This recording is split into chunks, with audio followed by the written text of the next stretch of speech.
something cool, something new and cool in the Valley, in Chandler. It's called Arena 23. It is billed as the first indoor sports amusement park in Arizona. It is now open.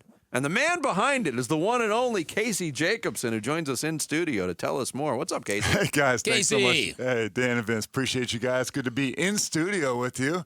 It is freezing cold in here while it's 110 outside. Yeah, you it's guys, the darndest thing. It's you guys crank up the AC big time in here. Hey, we're not paying for it. Should have brought my beanie cap. But, yeah, so I moved my family from California last year. I was just sick of perfect weather all the time. I decided to. You guys know, I like a challenge. I'm a competitor. You are. I moved my family. I have a wife and 3 kids back out to the Valley, and I'm starting a new business from scratch. It's called Arena 23 Indoor Sports Amusement Park.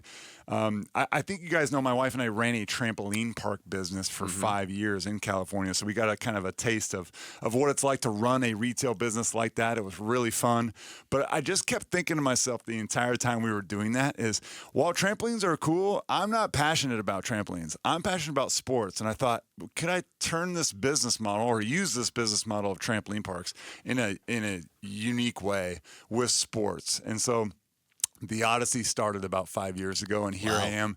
Our grand opening is tomorrow. The building is in Chandler. Our grand opening is tomorrow afternoon between 4 and 7 p.m. So I would love for people to come out and support us and see what we're about. And you could play 8 sports all under one roof. Yeah, let's talk about that. Let's talk about the sports here. Yeah, so we got 8 sports. We got basketball, football, baseball, tennis, boxing, skiing, and human foosball. If you consider human foosball a sport, which I do, we have it.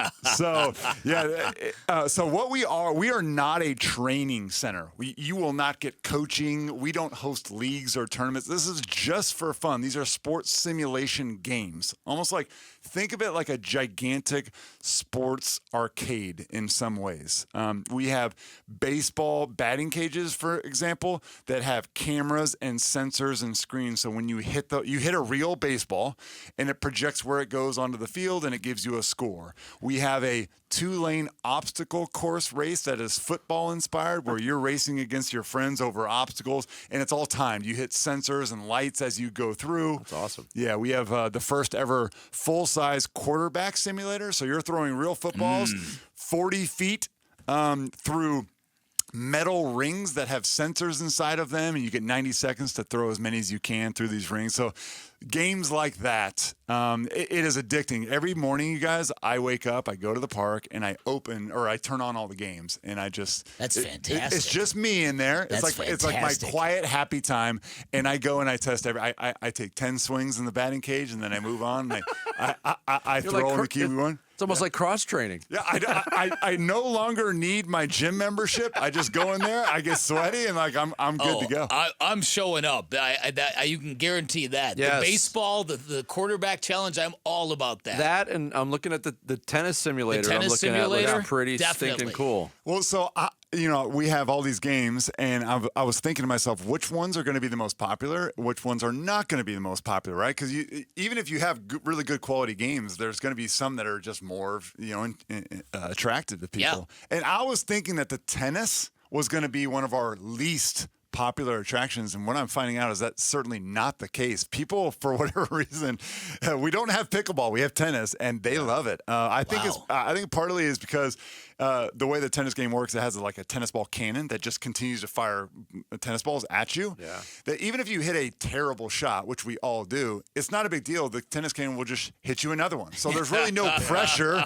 There's no pressure if you hit a bad shot. You got to go again. That's my kind of tennis environment. Arena 23 grand opening happening 2031 North Arizona Avenue, Chandler. 8 sports under one roof. So I'm averse to the East Valley. Arizona Avenue and where? In Chandler? In Warner Road. Okay.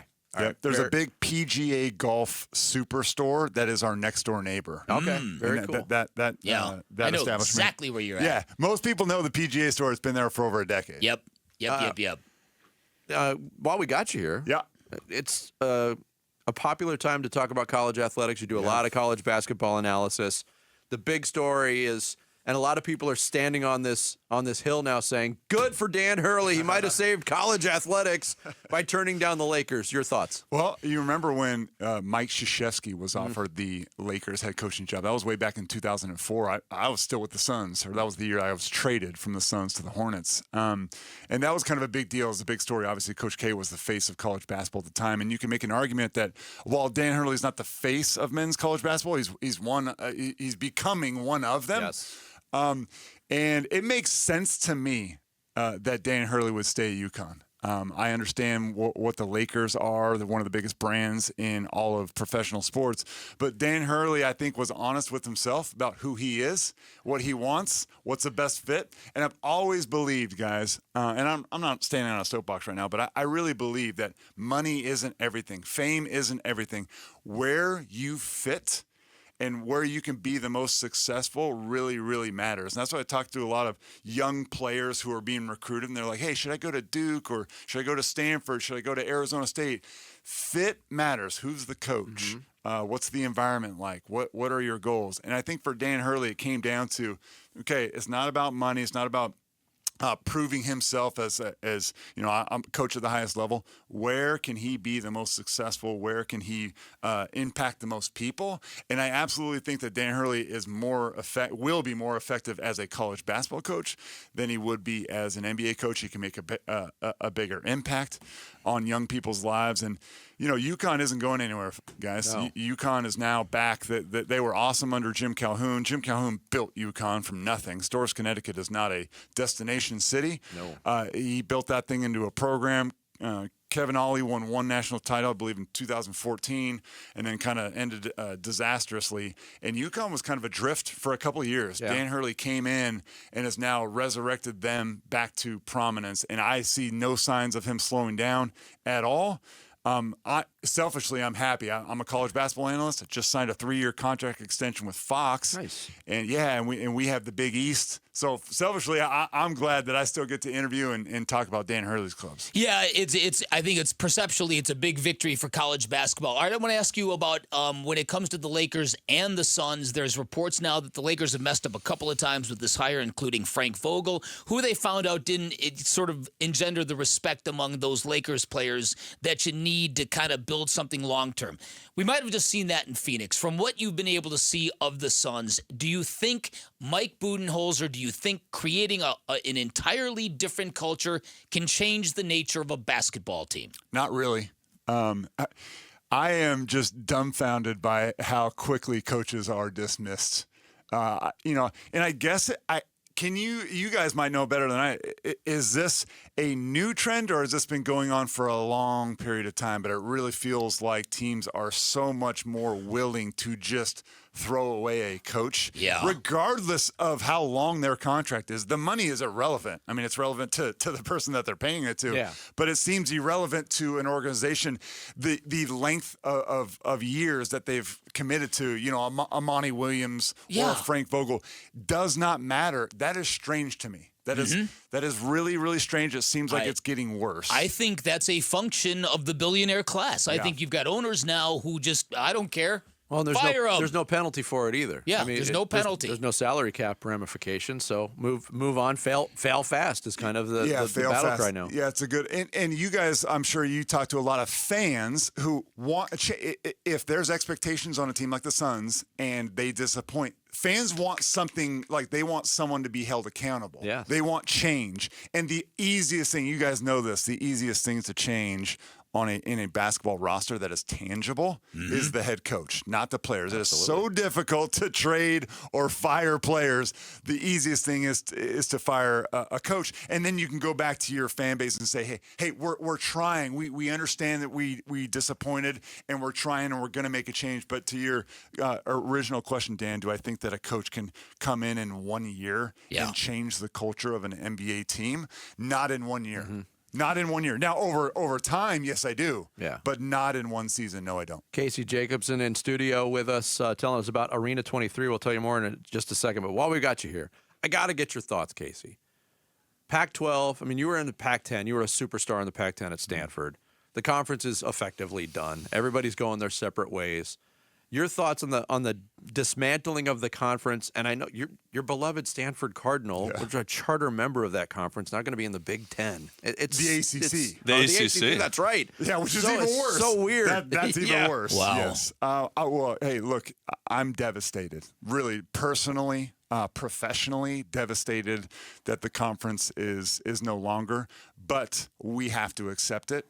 The business of college sports has never been more unstable. And so the Pac-12 was a casualty of all of this change. Unfortunately, the conference wasn't making enough money from the football perspective, probably mostly. This all started, you guys remember, 2 years ago when USC and UCLA decided that was the crack in the foundation, and then they can never fully recover.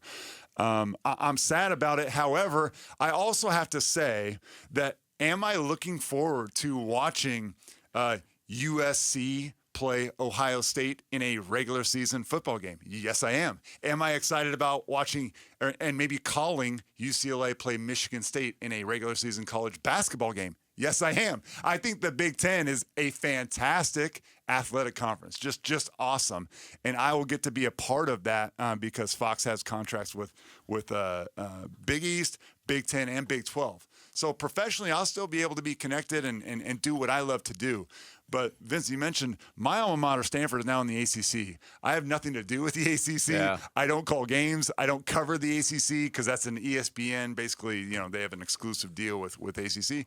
I won't really have a lot to do with my alma mater, which is crazy to me and sad. But wow, I'll be watching Duke play Stanford in a conference matchup game. How about that? Like, say that out loud to yourself. How bizarre is that? It's a weird new world we're in. USC versus Rutgers. Yeah. Oh, yeah. That makes sense. On a Tuesday. In a 6-hour flight for those athletes, too. Right. ASU versus Central Florida. There you go. That's the new rivalry.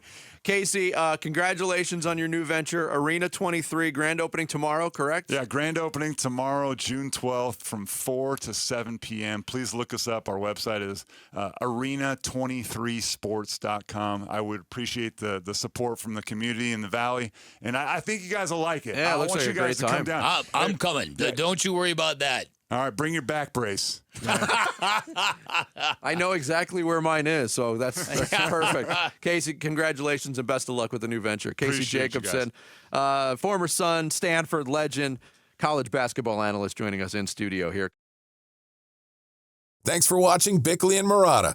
Click to see the latest Bickley Blast and hit the button in the middle to subscribe to Arizona Sports.